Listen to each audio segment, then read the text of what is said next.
നിങ്ങളെ സംബന്ധിച്ചിടത്തോളം ഈശ്വരന് പ്രത്യേകിച്ച് ചില ഉദ്ദേശങ്ങളൊന്നും ഉണ്ടാകാൻ വഴിയില്ല. നിങ്ങളുടെ കാര്യത്തിൽ നിങ്ങളാണ് പ്രായോഗികവും ബുദ്ധിപൂർവമായൊരു തീരുമാനം എടുക്കേണ്ടത്.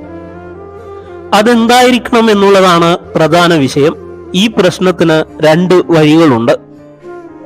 ഒന്നാമത്തേത് സാമൂഹ്യപരം. സാമാന്യമായി സമൂഹം വിശ്വസിക്കുന്നത് ഒരു പുരുഷന് ഒരു സ്ത്രീ എന്ന തത്വത്തിലാണ്. സമൂഹത്തിന്റെ കെട്ടുറപ്പിന് അതാണ് നല്ലത്. എന്നാൽ ഈ ഒരു രീതിയല്ല ലോകത്തിന്റെ പല ഭാഗങ്ങളിലും പ്രചാരത്തിലുള്ളത്. അവരുടെ പ്രമാണം ഒരു പുരുഷൻ പല സ്ത്രീകൾ എന്നാണ്. ഒരുപക്ഷെ അവരുടെ സാമൂഹ്യ ഭദ്രതയ്ക്ക് കൂടുതൽ കർക്കശമായ നിലപാട് കൂടിയേ തീരുമെന്നതായിരിക്കണം അതിനു പിന്നിലെ ഉദ്ദേശം. അതല്ലെങ്കിൽ സമൂഹത്തിൽ മേൽക്കൈ പുരുഷന്റേത് തന്നെ എന്ന് സ്ഥാപിക്കാൻ ആയിരിക്കും. ആയിരം ആണ്ടുകൾക്ക് മുമ്പ് നടന്ന കാര്യങ്ങൾ നിങ്ങളുടെ ഈ ശരീരത്തിന് ഓർമ്മ വയ്ക്കാനാകും. പാരമ്പര്യം എന്ന് പറയുന്നത് തന്നെ ഓർമ്മയാണ്. എല്ലാ ജീവജാലങ്ങൾക്കും അതിൻ്റെതായ ഓർമ്മശക്തിയുണ്ട്. ഭാരതീയ സംസ്കാരമനുസരിച്ച് ഭൗതികമായ ഓർമ്മയെ ഋണാനുബന്ധം എന്നാണ് പറയുന്നത്. ചുറ്റുപാടുമുള്ള വസ്തുക്കളുമായി നിങ്ങളെ ഘടിപ്പിക്കുന്നത് ഈ ഓർമ്മയാണ്. സ്വന്തം അച്ഛനും അമ്മയുമാണെന്ന് ഒരു സുപ്രഭാതത്തിൽ നിങ്ങൾ മറന്നുപോകുന്നു എന്ന് സങ്കല്പിക്കുക. എന്തു ചെയ്യും? സ്നേഹമോ രക്തമോ ആവില്ല, മറിച്ച് ഓർമ്മയാണ് നിങ്ങൾക്ക് മനസ്സിലാക്കി തരുന്നത് ഇത് എൻ്റെ അമ്മയാണ്, അച്ഛനാണ് എന്നൊക്കെ. എല്ലാ ബന്ധങ്ങളും നിലനിന്നു പോരുന്നത് ഓർമ്മയെ അടിസ്ഥാനമാക്കിയാണ്. ഓർമ്മ നഷ്ടപ്പെട്ടാൽ ഏറ്റവും അടുപ്പമുള്ള വ്യക്തിയും നിങ്ങളുടെ കണ്ണിൽ ആരോ ഒരാളാകും. തലച്ചോറ് മനസ്സ് എന്നാണോ അതോ ശരീരമാണോ മനസ്സ്? ശരീരത്തിന്റെ ഓർമ്മശക്തിയുമായി തുലനം ചെയ്യുമ്പോൾ മനസ്സിന്റെ ഓർമ്മ തീരെ നിസ്സാരമാണ്. എന്തെങ്കിലും ഒരു വസ്തുവിനെ അല്ലെങ്കിൽ ഒരാളെ ഒരിക്കൽ ഒന്ന് തൊട്ടാൽ മനസ്സ് അപ്പോഴേ മറന്നുപോയെന്ന് വരാം. എന്നാൽ ശരീരത്തിൽ അത് എന്നേക്കുമായി പതിഞ്ഞു കിടക്കും. മനുഷ്യർ തമ്മിൽ ലൈംഗിക ബന്ധത്തിൽ ഏർപ്പെടുമ്പോൾ മനസ്സ് ക്ഷീണത്തിൽ മറന്നുപോകും. എന്നാൽ ശരീരത്തിൽ ആ ഓർമ്മ നിലനിൽക്കുകയും ചെയ്യും. വിവാഹമോചനം കഴിഞ്ഞാലും നിങ്ങൾ ആ പുരുഷനെ കഠിനമായി വെറുക്കുന്നുണ്ടാകുമെങ്കിലും നിങ്ങളെ ആ വേദന നീറ്റിക്കൊണ്ടിരിക്കും. കാരണം ശരീരം ഒന്നും മറക്കുന്നില്ല എന്നത് തന്നെ. കുറച്ചുനേരം മനസ്സറിഞ്ഞ് ആരുടെയെങ്കിലും കൈപിടിച്ചിരുന്നു നോക്കൂ. അത് നിങ്ങൾ ഒരിക്കലും മറക്കില്ല. എന്തുകൊണ്ടാണെന്നോ? നിങ്ങളുടെ ഉപ്പുറ്റിയും ഉള്ളം കൈയും വളരെയധികം സ്വീകാര്യക്ഷമതയുള്ളതാണ്. പെട്ടെന്നൊരാളെ കണ്ടുമുട്ടുമ്പോൾ അയാളോട് പ്രത്യേകിച്ചൊരടുപ്പം വേണമെന്ന് ആഗ്രഹിക്കുന്നില്ല എന്നുണ്ടെങ്കിൽ അല്പം മാറി നിന്ന് നമസ്കാരം എന്ന് പറഞ്ഞ് കൈകൂപ്പിയാൽ മതി. ഉള്ളം കൈകൾ തമ്മിൽ ചേരുമ്പോൾ അല്ലെങ്കിൽ കാലിന്റെ പെരുവിരലുകൾ തമ്മിൽ ഒന്നിക്കുമ്പോൾ ശരീരത്തിന് ഓർമ്മ വയ്ക്കാൻ അത് തടസ്സമാകുന്നു.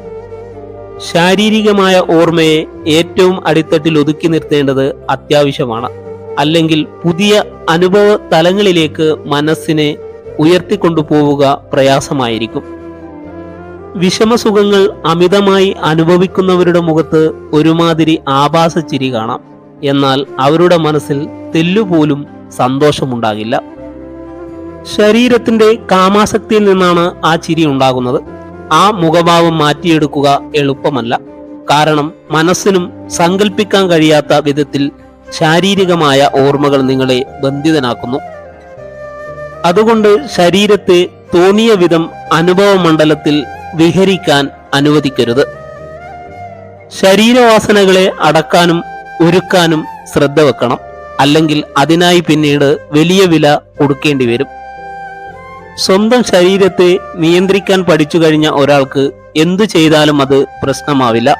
എന്നാൽ അങ്ങനെയുള്ള ഒരാൾക്ക് ആലോചനയില്ലാതെ എന്തിലെങ്കിലും എടുത്തു ചാടാനും തോന്നുകില്ല എന്നതാണ് സത്യം. ശരീരത്തിന്റെ പരിമിതികളോ ശാഠ്യങ്ങളോ അയാൾക്ക് പ്രേരണയാവുന്നില്ല. അയാളെ സംബന്ധിച്ചിടത്തോളം ശരീരം ഒരു ഉപകരണം മാത്രമാണ്. ബന്ധം ഏതു തരത്തിലായാലും ഒരു അകലം പാലിക്കാൻ അയാൾ എപ്പോഴും ശ്രദ്ധിക്കും. അതുകൊണ്ടാണ് ഒരു പുരുഷന് ഒരു സ്ത്രീ എന്ന സമ്പ്രദായം നിലവിൽ വന്നത്.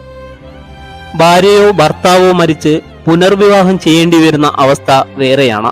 എന്നാൽ ഈ 21-ാം നൂറ്റാണ്ടിൽ വയസ്സ് 25 ആകും മുമ്പേ 25-ലധികം പേരുമായി ഇണചേർന്നിരിക്കും എന്നതാണ് സ്ഥിതിവിശേഷം. അതിന്റെ വില നമ്മൾ കൊടുത്തുകൊണ്ടിരിക്കുകയാണ്. അമേരിക്കൻ ജനതയിൽ 10% വിഷാദ രോഗത്തിനുള്ള മരുന്ന് കഴിച്ചുകൊണ്ടിരിക്കുന്നവരാണ്. ശരീരത്തിന് സംഭവിക്കുന്ന ആശയക്കുഴപ്പമാണ് അതിനു കാരണം. എന്താണ് വേണ്ടതെന്ന് അവനവന് തന്നെ അറിയില്ലെന്നു വന്നാലുള്ള സ്ഥിതി. നമ്മുടെ ശരീരത്തിന് സുഭദ്രമായ ഓർമ്മകളാണ് മിക്കവാറും ഭാര്യ ഭർത്താക്കന്മാർ തമ്മിലുള്ള ശാരീരികമായ ബന്ധം വളരെ സാധാരണ നിലയിലാക്കുന്നത്. ബുദ്ധിപരമായ ബന്ധത്തിൽ ഉയർന്ന നിലവാരം ഉണ്ടാവുകയുമില്ല. അങ്ങനെ വരുമ്പോൾ സാധാരണഗതിയിൽ സദാ കലഹിച്ചുകൊണ്ടിരിക്കും. എന്തൊക്കെയായാലും ആ ബന്ധത്തിൽ അവർ സുഖവും സുരക്ഷിതത്വവും കണ്ടെത്തുന്നു എന്നതാണതിൻ്റെ സത്യം. അതിനു കാരണം നിങ്ങളുടെ ജീവിതത്തിനെ നിയന്ത്രിക്കുന്നത് നിങ്ങളുടെ മാനസിക ഓർമ്മയേക്കാൾ നിങ്ങളുടെ ശാരീരികമായ ഓർമ്മയാണ് എന്നുള്ളതാണ്. എന്നാലും ആ ബന്ധം നിലനിർത്തിക്കൊണ്ടുപോകാൻ എന്തു ത്യാഗവും ചെയ്യാൻ അവർ തയ്യാറായിരിക്കും.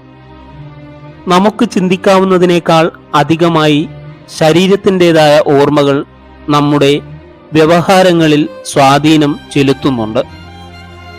നിങ്ങളിപ്പോൾ വിധിപ്രകാരം ജീവിക്കുന്നു എന്നതിനു കാരണം തന്നെ നിങ്ങളുടെ ശാരീരിക ഓർമ്മകൾ കൊണ്ടാണ്. മനസ്സിന്റെ ഓർമ്മകളെ എപ്പോൾ വേണമെങ്കിലും നമുക്ക് ഉപേക്ഷിക്കാം. ശരീരത്തിന്റെ ഓർമ്മകളെ അങ്ങനെ വിട്ടുകളയാനാവില്ല. അതിനു നിങ്ങൾ മറ്റൊരു തരത്തിലേക്ക് ഉയരേണ്ടിയിരിക്കുന്നു. ആധ്യാത്മജ്ഞാനത്തിലൂടെയുള്ള പരിണാമമാണ് ഇവിടെ പറഞ്ഞതെല്ലാം.